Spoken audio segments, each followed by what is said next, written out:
Lecture है marking scheme of model papers chemistry class 10th।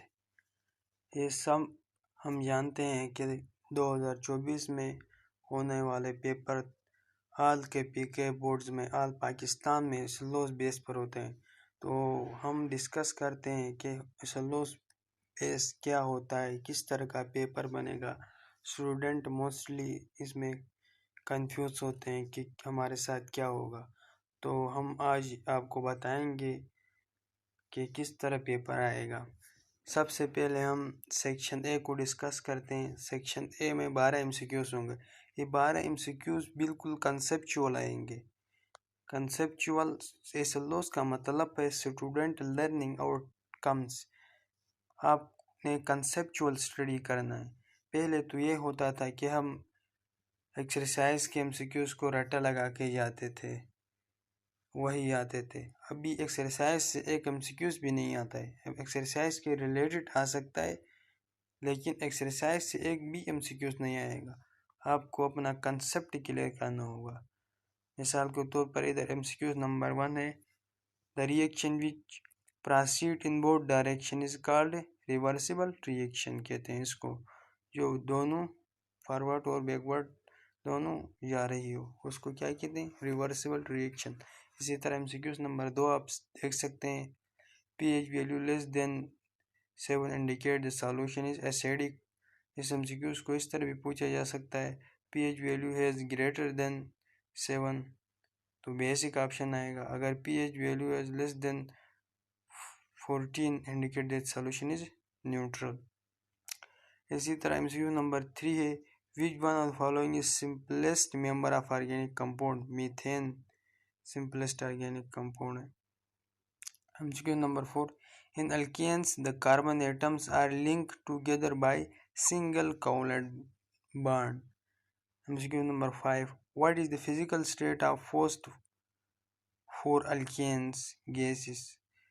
conceptual MCQs आपने conceptual study करना है, रट्टा लगा के नहीं जाना है। MCQ number 6, the molecular formula of fructose is C6H12O6। ये MCQs इस तरह भी पूछा जा सकता है, the molecular formula of glucose, ये भी C6H12O6 है। MCQ number 7, the temperature of thermosphere is up to -90 degree to 1200 degree। MCQ number 8, ozone is the allotropic form of oxygen। MCQ number 9, which type of hepatitis spread through polluted water? Hepatitis से student आप देख सकते हैं काफ़ी mostly MCQs बहुत conceptual आते हैं, तो आपने कंसेप्चुअल स्टडी करना है। एमसीक्यू नंबर 10 है, how many basic steps are involve in sewage water treatment? 5। MCQ number 11, solid form of petroleum is known as asphalt. MCQs number 12, process in which metal ions are reduced to free metals is called। ये MCQs पिछले साल exam में आया था past paper में, ये बहुत important है। बाज़ MCQs रिपीट भी हो सकते हैं। वो प्रोसेस में मेटल आयंस रिड्यूस करते हैं फ्री मेटल्स, उसको क्या कहते हैं, बेसमराइजेशन कहते हैं। तो उसके बाद हमारा अगला जो वो है वो सेक्शन बी को हम देख सकते हैं। Attempt any 8 of the following short question, each question carry 4 marks। आपने 11 क्वेश्चन आपको गिवन दिए होंगे, उसमें से 8 आपको करना है, हर क्वेश्चन के 4 मार्क्स हैं। जैसा ये क्वेश्चन नंबर 1 है, define KC, what is the importance of KC. अभी आपने इधर डिफिनीशन पूछा है तो सिर्फ डिफिनीशन लिखना है, आपने बकवास नहीं लिखना है, ये आगे पीछे वो जिस चीज़ आपको जो कुछ पूछ रहा है उसका टू द पॉइंट आंसर लिखना है। बकवास ये हो गया, पहले जो पेपर होते थे उसमें हम बहुत एक्सप्लेनेशन के साथ लिखते थे। अभी हमारे लिए एक शॉर्ट क्वेश्चन के लिए ई शीट होगी, उसमें 10 लाइनें होंगी एक शॉर्ट क्वेश्चन के लिए, उसके अंदर आपने जवाब लिखना है। Case is known as equilibrium constant। General definition of Case is equilibrium constant can be stated as the equilibrium constant gas is also ratio of mathematical product of concentration of substance formed product at equilibrium to the mathematical product of concentration of reacting substance यानी कि reactant। इसकी importance आप दे सकते हैं direction of reaction, the extent of chemical reaction, the effect of external condition on the position of equilibrium. इसी तरह जो हमारा क्वेश्चन नंबर 2 है, define Bronsted Lowry concept of acid and base, give example. इसी तरह आपने इसकी डिफिनीशन लिखना है सिर्फ, उसके बाद एक एग्जांपल देना है, एक या दो दे सकते हैं, अगर जगह हुआ तो दो देना बेहतर होगा। आपने डिफिनीशन लिखा, उसका 2 नंबर है, एग्जांपल के 2 नंबर है। तो क्वेश्चन नंबर 3 है, differentiate between alicyclic and aromatic organic compound. इनमें से आप 2 पॉइंट लिख सकते हैं, 2 इसके 2 नंबर इसके हैं, 4 नंबर पूरे हो गए। इसी तरह क्वेश्चन नंबर 4 है, right at least 4 characteristics of organic compound. 4 characteristics organic compound के लिख दें। अब ये अभी इस पेपर में हेडिंग्स दिए हुए हैं, उधर अगर जगह नहीं है तो आपने हेडिंग नहीं लिखना है, बस 1 2 3 4 करके सिर्फ पॉइंट से लिखना है। आपने देखना है कि इस जगह में क्वेश्चन आता है कि नहीं आता है, 10 लाइनों में इसका आंसर इसमें आता है कि नहीं आता है। अगर आता है तो आप हेडिंग दे सकते हैं, अगर नहीं आ सकता है तो आप पहले देख ले, फिर बाद में आपने हेडिंग नहीं लगाना है, डायरेक्ट पॉइंट डाल के 4 करेक्टरिस्टिक्स लिखना है। इसी तरह क्वेश्चन नंबर 5 है, draw structure formula for organic compound. ये आपको 2-3 देंगे, इसमें से आप इसको भी अटेम्प्ट कर सकते हैं। इसी तरह क्वेश्चन नंबर 6 से, define glycosidic linkage, support your answer with example. आपने सिर्फ इसकी डिफिनीशन लिखनी है, मैंने आपको शुरू में बताया ना, टू द पॉइंट आंसर लिखना है। आपने बकवास लिखना, बिल्कुल एक पॉइंट भी नहीं लिखना है बकवास। समझ में आ गई कि नहीं आ गई? Glycosidic linkage is the link between the ring is an oligosaccharide और पॉलीसैकेराइड। ये आप दे सकते हैं एग्जांपल, ये ग्लाइकोसाइडिक लिंकेज की एग्जांपल है।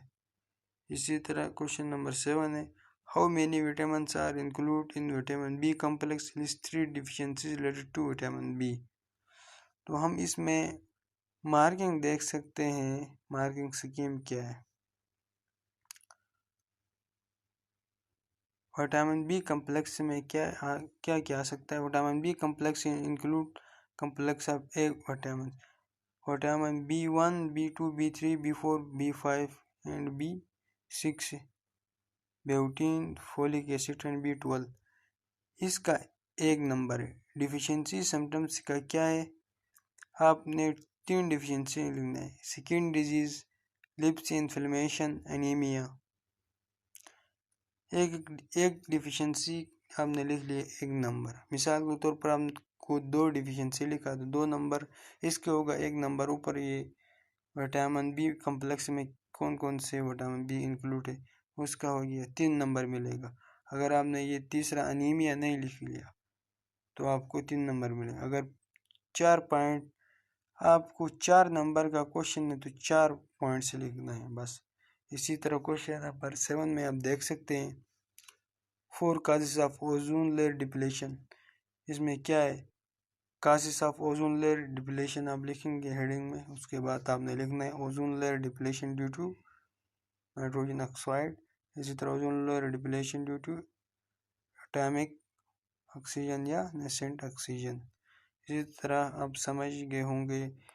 नीचे हम आते हैं, इसी तरह क्वेश्चन नंबर 9 है, define hydrogen binding in water with help of structure. आपने स्ट्रक्चर की मदद से ड्रा करना है। इसी तरह क्वेश्चन नंबर 10 है, synthetic fertilizers and organic fertilizers के दरमियान डिफरेंस। इसी तरह हम सेक्शन सी में आते हैं, attempt any 3 of the following question, इस क्वेश्चन के 7 मार्क्स। इसमें से आपको 4 क्वेश्चन लॉन्ग गिवन दिए होंगे, 3 आपको अटेम्प्ट करना होगा हर क्वेश्चन के 7 मार्क्स से। इसी तरह आपने टू द पॉइंट आंसर लिखना है। जैसा कि क्वेश्चन नंबर 1 में हमें कह रहा है, what is the main condition of attaining equilibrium in chemical reaction. Main condition for equilibrium heading देके आप ये लिखेंगे। कंडीशंस बहुत दर्ज झेल है।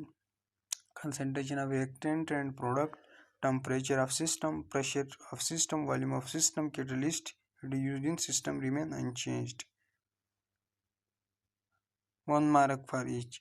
Write any 3 ways in which organic compound can be represented.